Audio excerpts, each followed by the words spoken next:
Welcome. Hi, good afternoon. Thank you for taking your lunch break to be with us. My name is Samara Reynolds. I'm a delegate on the Employee Forum and a member of the Education and Career Development Committee, which is the group that brought this panel together. I want to start by introducing Charles Streeter, who is the president of the Employee Forum, just to give a quick welcome before we kick off our Careers in Higher Education Administration panel. I just want to be very brief because we only have an hour, and I know you all want to hear the panelists. But I want to say, if you haven't gotten an email from the Employee Forum, we will be updating our listservs. If you have, I encourage you to read the things that we are sending out and read our newsletters. We've been asking for input on various things that affect all of us as faculty, staff, just members of the university. It's always important that we get your feedback because that helps us to know that we are actually doing and representing you in the best way possible, and we need that feedback. There are pamphlets in your chairs. I encourage you to take them, read them. We have open nominations right now for our delegates for the upcoming year. Please consider running, nominating yourself, talking to your coworkers, asking them to be on the Employee Forum because it's events like this and other things that are, we want to keep that active, and so we need members of the staff to be delegates for the upcoming year. And if you have any questions, you can talk to me, you can talk to Samara. There's also Andy Aker here, and there's Shane, and we have another delegate in the back, Ben Triplett, and you can also talk to Matt Banks, who's our administrative assistant. So as much as possible, I encourage you to give us feedback and to get involved with the Employee Forum and let us know any questions or issues that are affecting you so we can represent you. And Shamisha. Oh, I forgot Shamisha. Thank you, Charles. And again, welcome to everyone. This panel was open to staff and students of both undergrad and grad, and we are hoping that it will give you some more information on the different careers that exist on campus, some stories of how people have found success both on this campus and in their path to it. And we're going to leave certainly time for questions at the end, but I want to start by introducing my panelists, and they're going to tell you a little bit more about their roles in just a moment. So going from that side, the closest to me, we have Rebecca Egbert. She is Senior Assistant Director for Undergraduate Admissions. Next we have Rhonda Manuel, Associate Director of Development for the Arts and Sciences Foundation. Allison Reed, Assistant Dean for Communication at the School of Law. Aaron Todd, Assistant Director for Student Affairs at the School of Pharmacy. And Ken Yao, Manager of On-Site Support Services for Information Technology Services. And again, I'm Samara Reynolds. I'm a Career Counselor and Director of Judicial Clerkships and Alternative Careers at the School of Law's Career Center. So we're really glad to have you here today. We'll start again with Becky at the end. Tell us a little bit more about your current role at UNC, including the responsibilities that comprise your normal day or week. Well, I don't want anybody to get nervous. I am from admissions, and we have a tendency to be long-winded. But I understand I'm on a panel, and I would never do that. My name is Rebecca Egbert, and I work in the undergraduate admissions office as Senior Assistant Director, so I do a little bit of everything. My primary role is working generally with transfer students, and more specifically with the Carolina Student Transfer Excellence Program, which is a program where students, North Carolina Community College students from 9 specific colleges are guaranteed admission to UNC after earning an associate's degree. So we work to make sure that we graduate those students on time. It's a very fulfilling job. No 2 days are alike in admissions. I think all of my colleagues would say that in undergraduate admissions. So I spend my days on the phone, working with colleagues across campus and within the office, do a lot of programming. I have some budget responsibility. I manage a few folks in the office, so making time for colleagues, a lot of assessment of the programs that we run, and a variety of public duties, such as emailing, might be public speaking, might be working with families and students one-on-one, trying to come up with academic plans. That's in short what I do. Perfect, thank you. Rhonda? Good afternoon. I am Rhonda Manuel, and I'm the Associate Director of Development with the Arts and Sciences Foundation here at Carolina. I actually have a varying role as well, I think, on a day-to-day basis, but for the majority of what I'm doing, I meet with our alumni and donors and friends of the university throughout the country that have an interest in supporting Carolina. In the past, we've been set up kind of in a departmental role where we represented certain departments within the college, but now we actually are set up regionally. So my regions are New York, DC, Chicago, the outskirts of Illinois, as well as central North Carolina, the Fayetteville, Pinehurst area. And so as you can imagine, there's a lot of travel involved with my job. I am supposed to visit some of those areas at least 4 to 6 times a quarter. I'm supposed to be traveling to those areas. So a lot of what I do is building my call list of donors and alumni in those areas that I then reach out to, do research on them to learn more about their passion and their capacity for supporting Carolina, and then travel, hit the road to visiting with them. When I'm here in the office, I do serve as liaison for some of the departments in the college, as I mentioned. Some of my bigger areas are econ, history, geography. I also work with the ROTCs, Peace, War, and Defense. So I'm their contact whenever they have great fundraising ideas that they think our alumni would love, as well as the contact for my colleagues who travel to other parts of the country to meet with alumni and donors. They may meet with someone in California and come back and say, hey, I have someone who wants to support econ. Can you work with me to develop a proposal for them? So I work very closely with our development communications person, who's actually in the audience today, and she helps us draft great proposals that we then send back to those donors in different parts of the country. And I work closely with the department on getting that information for the proposals, as well as different boards and alumni events here on the campus. Okay, thank you. Allison, what about you? Yes, I'm Allison Reed. I'm the Assistant Dean for Communications at the law school. And I'm a bit of a jack of all trades as well. It's a small department in communications at the law school. There's just 2 of us. And then we have some student assistants. So I'm involved in kind of everything we do, which ranges from website design and content. We publish an alumni magazine twice a year. So we're writing stories, editing, layout, managing freelance designers, photographers, writers, and that type of thing. We also support our alumni affairs and development folks with proposals and anything they might need marketing-wise. We support our admissions department with materials they might need. We manage the broadcast emails for both of those areas. And we also do some work with the Career Development Office and help with any of their materials. I also help the dean with his messaging, his strategic communications plans, just from kind of the higher law school perspective. And then any media relations for faculty. So our faculty are doing a lot of amazing research, and they're doing a lot of pro bono work in the community, and they want, sometimes they want us to spread the word. And also I field media calls. So anybody looking for an expert for a particular trial that's in the news, I field those calls and help connect them with the right expert. That also dovetails into crisis communication. So anytime there's something in the news that relates to the law school, then I'll be, I don't know what you're laughing at. So I manage media related to anything that's in the news. Hopefully it'll be a quiet spring. Thank you. Here. Thanks, Samara. I actually don't work at the university, but I did stay at a Holiday Express last night. My name is Aaron Todd, and I'm the Assistant Director for the at the UNC Student Affairs at the UNC-Chapel School of Pharmacy. And similar to my colleagues, our jobs are kind of 2 days alike. It's a hodgepodge of events. One day it might be interacting with folks in the Alumni and Development Office. We might interact with the Communications Office across campus. In a general sense, I advocate for our graduate program, our graduate students. I also have some responsibilities within the PharmD program in terms of new student recruitment. So I get a little bit of travel out of that. I'll be at UNC Charlotte in a couple weeks, and so it's fun to kind of take the show on the road, or the rails, because I'm taking Amtrak this time, to reach out and find prospective students to come to the university. I work with our partners in undergraduate admissions, and we'll do partner programs such as Explore Carolina or Pharmacy Academic Day, where high-achieving prospective students will come hang out at the School of Pharmacy for a day. And so it's an exciting area to work in.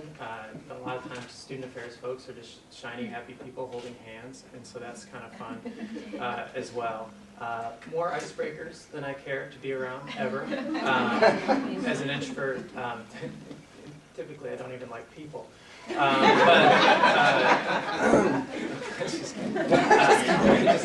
kidding. I like you. But it's a fun area to work in, fun environment in the School of Pharmacy, and so That's a quick intro of the types of advising and mentoring and student support services that we do.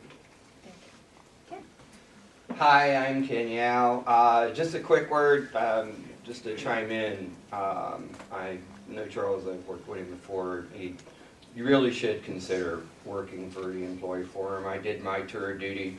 Of course, it was a long time ago. It was back in the Michael Hooker days, so that's a while back. But everyone should take their turn, and everyone should contribute some of their time. It's part of what goes towards building a community and making it a little bit better place to work. So, all right, I work for ITS, Information Technology Services. I have a staff. There's 14 positions in my group. I've got approximately 3,200 customers spread out over a little over 100 offices. But mostly we do back-end stuff. Undergraduate admissions is one of my customer sites. Larry Heimer works for me. So, so we have our fingers in a lot of things. In the Friday Center, probably the biggest and most visible customer site I have is Department of Athletics. So we work all of the events here on campus, both the regularly scheduled events during the regular season, plus if you haven't noticed, hopefully you have, hopefully you've taken advantage of this, we host a lot of tournament events on behalf of the NCAA, women's basketball, soccer, lacrosse, Bosch hammer, baseball, that type of thing. So and some of the stuff I do, I find my stuff very interesting, but for most people they go, oh, well, really? That's what you do? Because I work in IT, so I do kind of infrastructure type things. I do a lot of work with this guy. This is Dan McLam, and he's with the Office of Security, and that's one of the things that we really try and focus on with all of our customers is making sure that we're keeping the data secure and making sure the machines are up to date and that they're safe to use. And we get into a lot of different things because infrastructure ends up impacting pretty much everything you do, including planning decisions and a lot of purchasing decisions. But yeah, I've pretty much, okay, over the course of my career, I've been an assistant director of the graduate school, been student services manager. I started out as a typist. I've been kind of off and on a jack of all trades at different times. But I really enjoyed being in IT. So I've enjoyed being here on campus too. And I think that's, as much as anything, the brightest part of the whole deal. So there you are. Absolutely. Well, can you kind of kick this off a little bit on the next question I have, which is your path into higher education. So did you always know that you wanted to work on a college campus? How did you kind of get to where you are at this point? Okay, you're going to be sorry you asked that one. That's right. Okay, all right. What I wanted to be was a professional musician. All right, and so I've only applied for 2 positions. I'll try and keep this short because everybody else needs to be able to say things too. But I've only applied for 2 positions here on this campus. Now I've held, I think, 16 the last time I counted, but I only applied for 2 because that's what happens on this campus, and we'll talk more about that. You know, if you show initiative and interest and try and do a good job, I've always noticed that this is a very nurturing environment. Your bosses, for the most part, most of them, they notice these things and they'll try and find ways to develop that. Doesn't always result in more money, okay? So if you're here for the money, I've got bad news for you. All right, but if you're here for the experience and the environment, is a wonderful place. So how did I get here? I came to school in 1970. But I knew the whole time I really wanted to be a traveling musician. I played music all through high school, and it actually started traveling already by the time I got here as a freshman.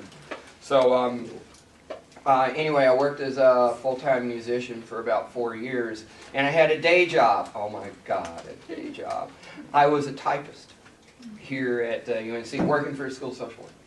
And the short version is things didn't work out as a musician, and I kind of found myself saying, well, gee, maybe I want to just stay here anyway, because this isn't my alma mater. I came here, I have a degree from the School of Business, and so I just kind of backed my way into that part of it. And then once I got into it, there's as much opportunity here as you want to make it, and I picked up on that kind of early, and I had good bosses. Hey, I was working for a school social worker. They're all counselors, okay? They all want to, can I help you? Do you have problems? Can we talk? All right, so anyway, that's the short version of the background. So. Thank you. Aaron, tell us a little bit about your path into and through higher ed. Sure. I was, as an undergrad, what you might call a dork. And so I was one of those students that really enjoyed getting involved in different opportunities as far as being a resident assistant, an orientation leader. I think I was an academic advising. Did I hear snaps for something? Yeah. Yeah, you can see right there. Yeah. For RA, orientation leader. That's very good. So yeah, so I found through those, working in those different offices and areas, that there was a higher education for higher education. And so I went to the University of Tennessee, and my degree is a Master of Science in College Student Personnel. And so that training, background on that training is student development, learning how students kind of go from one level to another level and helping understand why they might not always be making good decisions. A little bit of research involved in that program, and also just counseling and general student advocacy, how to help students reach their maximum potential. And so initially I was going to be a teacher, but then I realized this is going to be thematic here, but I realized I didn't like high schoolers and middle schoolers either. But I loved college students. I loved the very frightened freshmen. I loved that, and I wanted to kind of help them overcome those fears. And so real quickly, moving to work with graduate students, I was a little afraid that I was going to lose out on that. But then I learned that graduate students are students too, and still have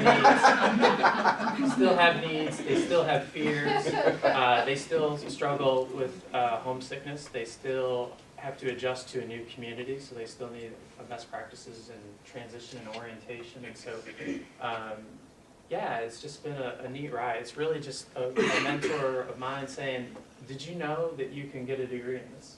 And that's all it took. And then I never had to teach middle schoolers or high schoolers either, which was awesome. Aaron, have you worked at any other campuses besides UNC? I have. So I worked at my alma mater, Central Michigan.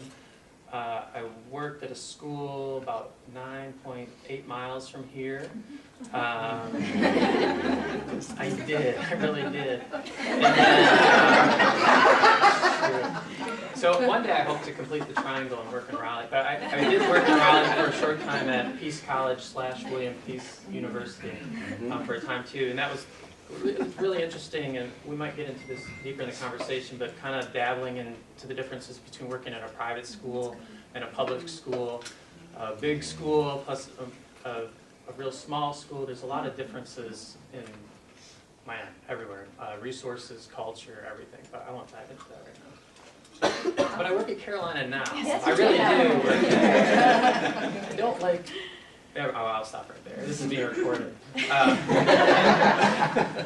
Allison, what about you?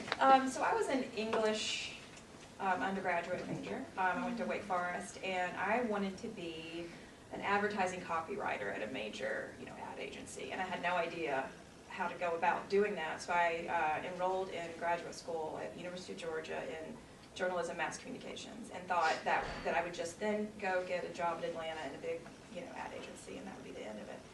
And then, as things happen, I took an internship while I was a student there at the University of Georgia Press. So they publish, academic books, largely books by faculty members, and I was doing the publicity and communications for the actual books, and I loved it, fell in love with it, and it changed my plans. I, decided I really wanted to do something that was more meaningful. I loved the concept of maintaining this connection with higher education because I just loved school. I had considered a PhD, but was too worried about making money and student loans and that kind of thing. So I was able to parlay that internship into a full-time position at UNC Press. So that's how I came to UNC. I'm doing publicity for books and authors. And then went back to Georgia, to the University of Georgia Press as the actual marketing and sales director for that press, and was there for about 5 years. And then for personal family reasons, we wanted to move back up to the Triangle, and that's where I had to leave the publishing world, because it's a very small world and nobody really ever, once you get in, they don't leave, because it's a great place to work. So there were no positions at UNC Press when we moved back up to the Triangle, and I ended up getting a great opportunity at the business school at UNC. So that sort of broadened my experience. I went from just University Press marketing and publicity to the kind of broader school and faculty publicity. So there I did media relations, a lot of writing, which is what I wanted to do. So I was doing a lot of newsletter writing, web content, and then again, following my husband and his career path, we went to Charlotte, and I got a job at UNC Charlotte. So I was the communications director for the College of Liberal Arts and Sciences down there, which was a dream job. I'm a liberal arts person, and this was just right down my alley. I really enjoyed that. I was able to actually launch the department there. They had not had anyone there doing communications and marketing, so I spent 3 years just sort of building that department and creating the processes. And the thing is about the move to Charlotte is we didn't want to move to Charlotte. We wanted to stay here, and so our plans were always to come back. And I saw the job opening at the law school here and went for it, and my husband was able to begin working from home, staying in his current position, and follow me back here. We've just been sort of chasing each other across the southeast. But I was able to come back to UNC. I've been here almost 4 years in my role at the law school now. So that's my journey. Thank you. Rhonda, what about you? Sure. So I graduated from Carolina undergrad almost 10 years ago and have been working at the university ever since, so that can't happen. I initially started my career in the Office of the Vice Chancellor for Student Affairs, which is where I worked as a student. And so after I graduated, they were willing to hire me as an admin assistant in that office. Which eventually, I had a degree from the School of Journalism with an interest in public relations. And so that admin position kind of evolved into their communications and events coordinator for the director of development there in student affairs. And so that's when I got my first kind of taste at development. I started writing stewardship letters and annual fund pieces and working on their newsletter for student affairs, as well as planning some of the donor engagement events and some of the larger events for the Division of Student Affairs. And really enjoyed working with donors and working with parents of students and our alumni. And so from there, I then received a position in our Central Development Office here on campus, where I was the Director of Diversity and Annual Giving within the Carolina Annual Fund. And so that was actually a new position that was created to connect with our minority alumni and diverse constituents, and to encourage their support of the university for different areas across campus. And from there, working in the annual fund is kind of a great way to really learn about fundraising, where it's not necessarily about how much a person gives, but just creating the habit of giving and establishing the participation of our alumni and donors, and then hoping that those dollars will continue to follow. So from there, I really learned the fundamentals of development and went on to an assistant director position for major gifts with the North Carolina Children's Promise, which is the fundraising arm of the Children's Hospital here on campus. So I took 2 years and went to the healthcare side of UNC and learned a lot about UNC healthcare, learned a lot about grateful patients, but realized that I really missed the student life, faculty, and alumni part of the university. And so since September, I've been here in the College of Arts and Sciences, and it's really been great to reconnect with the heart and soul of campus. Perfect. Thank you. Rebecca? Well, I wish I had a fancy story about how I got involved in college admissions, and I wish I could tell you that I knew since I was 5 years old that I wanted to be in undergraduate admissions, but I don't, and I didn't. I was actually got married right out of college, and neither one of us had a job, and so we were a little nervous. My husband was interning with an engineering firm, and luckily they hired him on permanently after his intern. So it gave me a little bit more flexibility. I still didn't really know what I wanted to do. I was a business major, did not know exactly what I wanted to do. and started looking at the university. And I am one of those that just worked my way up. I started here as a record manager within the Office of Undergraduate Admissions, and I'm in my 18th year. I learned that I was intrigued by the work. It was really interesting to me, and after my first year, I applied to become an assistant director and work recruiting first-year students out of the state of Florida. That was my territory for a long time. And so I did that for a while, and then became senior assistant director after a while, and then learned that my real true love is working with transfer students and piecing together their puzzles and helping them with their educational future. And so when Steve came to me and said, would you be interested in leading this program and developing C-STEP? I said, you're darn right I would. I did, and I've been doing that now for 9 years. It started in '06, and we're about to hit our 10-year mark. So I still see a ways to go with that particular program, and I've always said that I would stick with my current position as long as I was happy. And I truly love my work. And if there comes a day where I'm pulling into that parking deck and I don't enjoy what I'm doing anymore, it's time to find something else. That day has not yet come.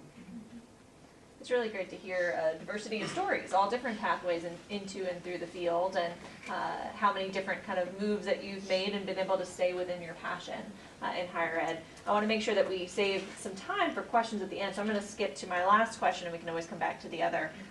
What advice do you have for students looking to transition into a role like yours after graduating from UNC, either as undergrads or grad students, or for staff members thinking about making a career transition on campus? And we'll start this time with Rebecca, and we'll just work back down. Wow. Yeah, I would say if you're currently here, you're a student here, and you're trying to figure out what it is that you want to do, or you've been on staff here for a while and you're looking for something else to do, one of the things I encourage is just reaching out to people and having conversations with people about their job. Several people have been referred to me over the last several years. So I talk with 4 or 5 people every year about what it is I do. And I let them know this is only UNC-Chapel Hill, so I don't know how it's done in other admissions offices. I have colleagues around the country, but I only know how things work here. And so reaching out and talking, asking questions, figuring out what you want to do is certainly a great way to do that. Obtaining multiple experiences, multiple different educational experiences within high schools or at community colleges or different places within either student affairs or the academic side of the house at universities, I think is the way to go. Interning, figuring out whether or not this is something you enjoy doing. Thank you, Rhonda. Great. I think for me, like you said, loving your job, I think the most important thing is really finding what you're passionate about. I enjoy fundraising because I absolutely love Carolina. I know that I could not do fundraising for every organization or every school, not one 8 or 9 miles down the road for sure, but but that's the key, is really finding what you're passionate about and really digging deep into that. And again, fundraising is one of those things that's usually never on a panel about careers. You know, we're not at career fairs. It's not something that you think of. Most people fall into this career. And so, you know, as a student or as a staff member, find ways to volunteer in organizations and get involved with the fundraising aspects of that organization. We just had a student in our office, or a recent graduate in our office who was our intern, just received her first job in development, but she was the development coordinator for UNC Dance Marathon. And so that's where she realized that she really enjoyed fundraising. I was like, wow, what a great idea. But you just don't think to get involved in your extracurricular activities in something that you would be interested in pursuing as a career. And so really find that time to volunteer. And then, like she said, find that mentor that is in the field that you can learn from, whether it's informal or formal, just to get information about their day-to-day. What are the things that they love? What are the things that they hate? And what led them into that process of their career. And I think those things will align with helping you find that perfect fit. Allison? So I'll echo a little bit what you said. I mean, an internship is what launched me on this unlikely path. And so I couldn't encourage an internship more for students. I mean, the alternative to that for someone already working as a staff member would be volunteering, like you said, in an area that you might be interested in pursuing. And just getting that experience and making those connections, because it, you know, what I found, it was it was, you know, my internship was for a person who was so well respected in the industry that it didn't even matter that I was a student intern. As soon as, you know, the next person I was talking to about a job found out I worked for him, they were like, we want you here. And then it went on from that perspective, and that's been immensely helpful. And that leads me to my second point, which is coming from someone who's a slight introvert, although not a person hater. But you know, I'm not great. Actually, look at the camera. I do like people.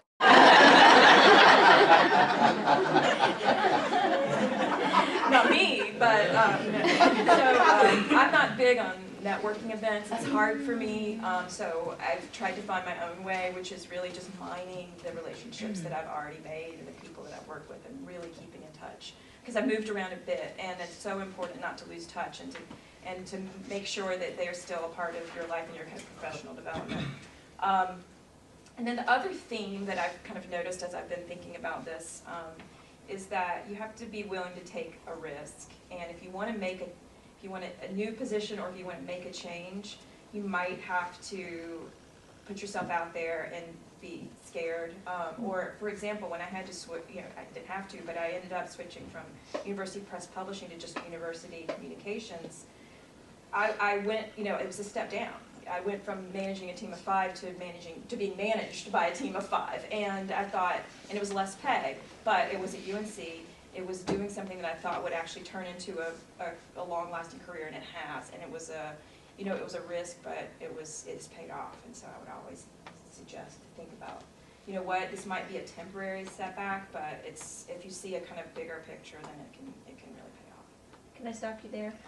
Thoughts and feelings on folks doing temporary, part-time positions, other entry level to maybe get a foot in the door, equally as valuable as an internship, volunteering, or student leadership, if they're kind of dipping a toe into that area? Her or any of us? Any of you, yeah. Absolutely. Yep.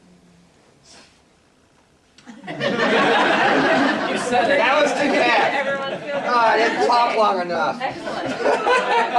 Good. I don't have any personal experience in that, so I don't feel that. Sure, but someone could show their interest that way too. Perfect. All right, Erin, what about you? What advice do you have for seekers? Be happy. Identify what gives you energy. Is it working a late night program in student activities or housing? It was for me for a little while. I was a hall director at the University of Tennessee for a little while, and I wanted to go home. And you know, being a hall director, you don't go home. Your home is your work is your home. And so consider that. But some people, I have friends who've done that for, gasp, 14 years they've been hall directors, where it's like, there's another world out there. So consider what gives you energy.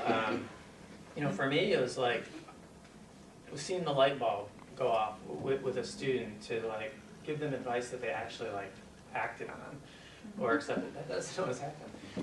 But I think just identify the environment that you're happy in.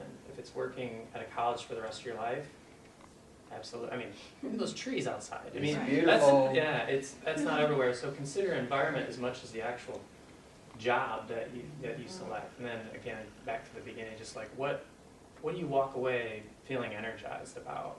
For me, it's kind of those one-on-one counseling moments. For some people, it's speaking in front of 500 people, and for some people, it's hiding in a cubicle and putting their nose to the grindstone and developing a project and kind of like hiding in the shadows. And so, you know, I'd say really identify what you value as you seek out a higher ed career. Ken, what about you? What advice do you have for folks? Yeah, I'm kind of chiming in on what everybody else has said, but I also want to pick up on, I don't know, I think I've hired like about 400 people over the course of my career, and he just touched on something that I used to use as a regular pitch. The place is a postcard campus. Oh my gosh, can you imagine working in a prettier environment? Wow. And, you know, we have all these, just this tremendous variety of benefits, some of which are just there for you to take advantage of. They don't really cost us anything. They don't cost you anything. But it's a gorgeous place. So I mean, just look. Everybody turn around and look. I mean, just wow. And you've got, you know, you've got all kinds of history here around you. And if you haven't noticed, people who have been here on campus, and I actually have people who stop and do this to me. If you stop us while we're walking across campus and you ask about Davie Popular, I'll tell you the story. And there's most of us on campus who have worked here for probably more than 10 years who know that story. And that's one of the things that is just so charming about being at Carolina. Now, all right, having said all of that, internships, taking part-time jobs, same thing, just another aspect to it. I've held all kinds of positions here on campus, and it's all because I would look for a need and volunteer. Because that's how you can find something else to do. I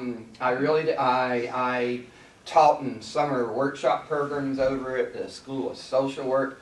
When I was with the Office of Research Services for 3 years, I went to Bethesda, Maryland, and worked with NIH every other month. Went up there to NIH, and it was about distributing information for grants and contracts. I mean, you know, pretty much anything, if you can find it, you can probably find a way to get into it.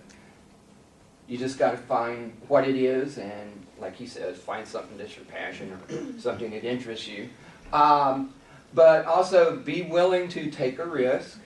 I know I'm trying to point everybody out.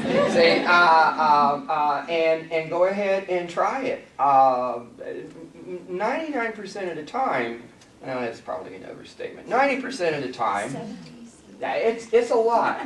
You know, if you'll show an interest in something, the person who's over that little bailiwick, they just get all tickled to death, and they'll respond, and they'll just like, oh yeah, sure, okay. Well, let me show you how we do this, and you'll learn things. So don't be afraid to volunteer. Networking, if you're comfortable doing it, things like this and the employee forum and other events like this on campus, yes, definitely a good thing. But you don't have to restrict it to trying to go around smoozing. You know, there's other ways to, obviously, there are other ways to find your way into campus. But I'm like these folks here on the other end of the table. So now I've called everybody. You know, I went to school here, and I just kind of got hooked and made a career out of it. And I'm glad I did. I've been, look, they've sent me all over the place. I've been to Nevada, California, Washington, Chicago. Oh my gosh, I've been all kinds of places. And it was all associated with doing things here through whoever I was working for with the university at the time. So it can be as rich as you're willing to make it. How's that? That's great.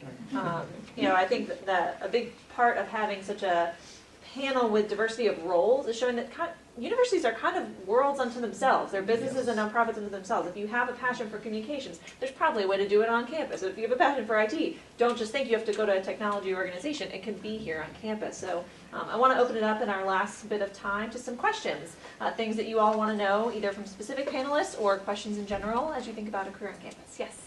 Oh, this is a question for Aaron Todd. My name is Melissa. I work in academic advising. Hi, Melissa. Academic advising is the best. Thank you. Yeah, I work over at the Friday Center, and I work with students in continuing education. And I just wondered, it sounded like you were describing the most rewarding part of your job as sort of advising. Is that a lot of what you do as Assistant Director of Student Affairs? I do less of it at the graduate and professional level, so I kind of seek it out myself. For instance, we have a class that's taught in the School of Pharmacy. It's a professional development class, and so I've asked the instructor, like, if you need someone to look at a CV or resume, and so this week I've been meeting with students one-on-one and kind of helping them fine-tune their resume. So there are still opportunities. It's probably less than when I worked in academic advising, where it's like a revolving door of students and 30 appointments in a week. It's not that, but there's still opportunities, and I think in any position you can kind of create opportunities if you're missing some part of like professional energy out of it.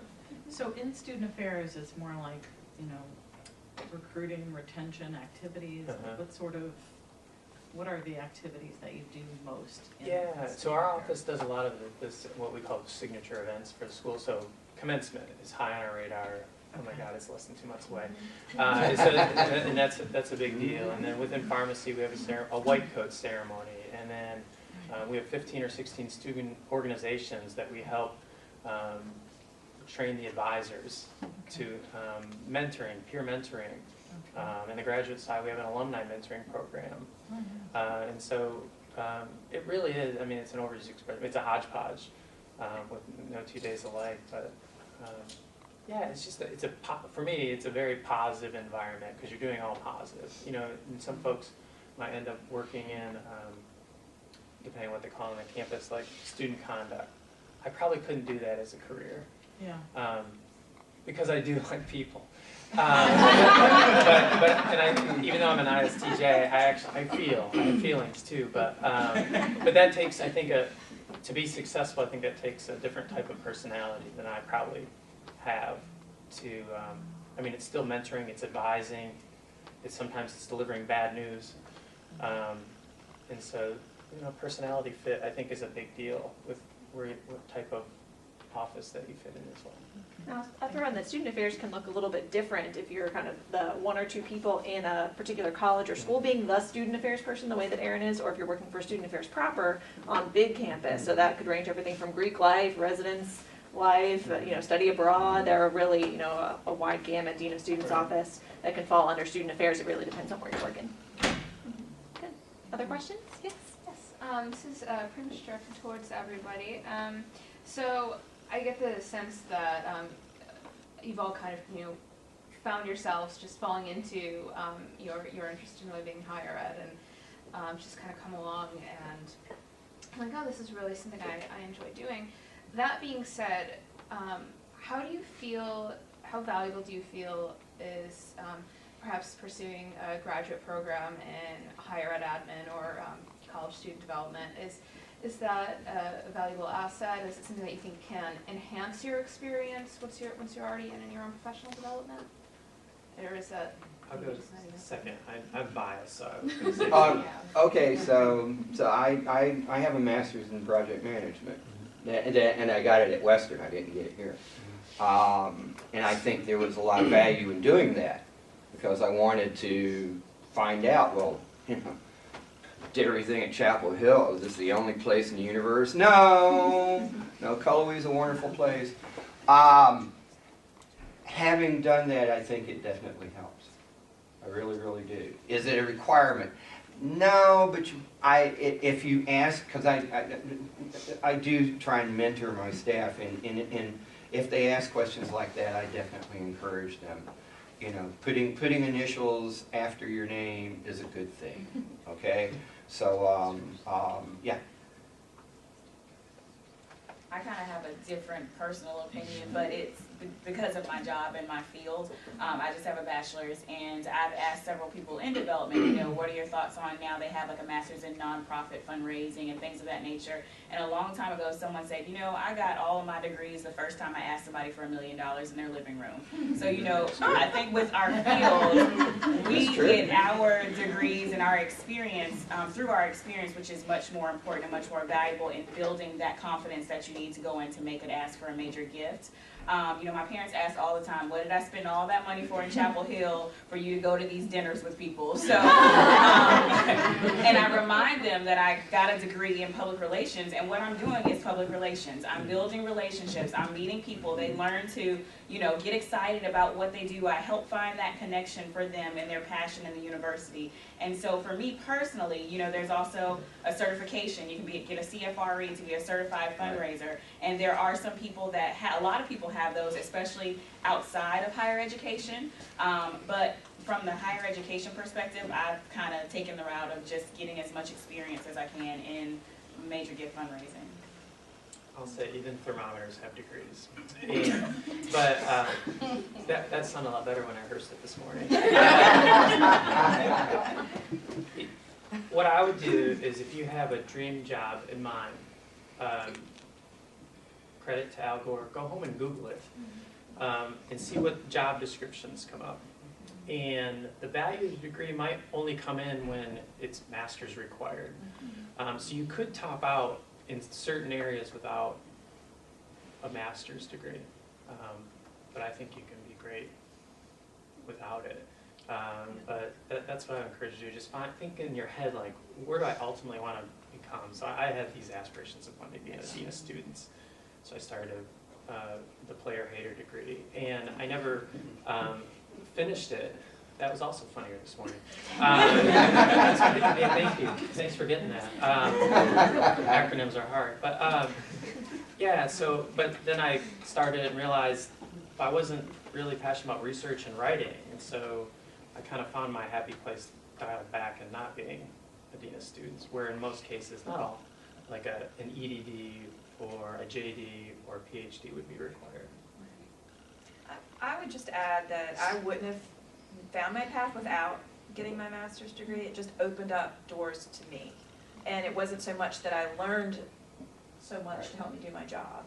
It just opened doors to, especially, faculty members who become mentors, things like that, of that nature. And so that was important to me early on, just because I didn't have a path, and it helped give me one. So if you have a path, I can see where it's really not that necessary. However, I have gotten to a point where I am getting jobs where the job description is master's or advanced degree, either desired or required. And so that's helpful. So I would say, your advice is spot on. It just really depends on what you want to do.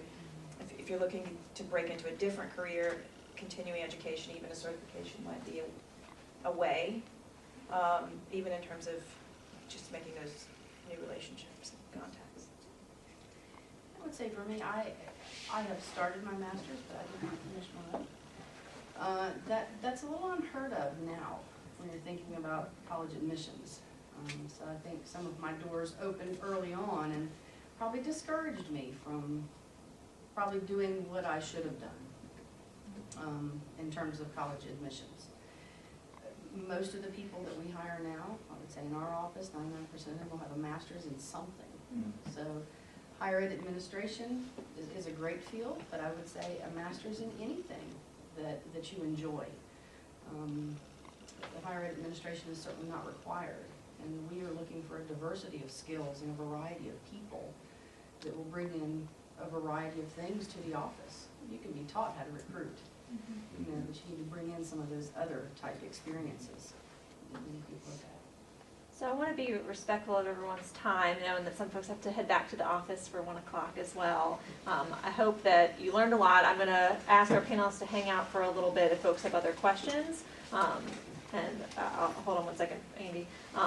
I do want to say that if you want to do a little bit more research on this, 2 organizations I would suggest are NASPA and ACPA. They're kind of the big overarching higher ed organizations. And then there's certainly professional organizations that identify with certain functional areas, such as development and communications as well. And so I encourage you to keep these conversations going with yourself, with the people on the panel, with other folks on campus, and people in the field on other campuses as well. And we really appreciate your being here today. Let's thank our panelists. If y'all didn't get any food, you're welcome to get on your way out. And we are recording this session today, so we will have it online available for you and for anyone else who may have missed today that you want to send it on to. All right, thank you. Thank you. Andy, do you have any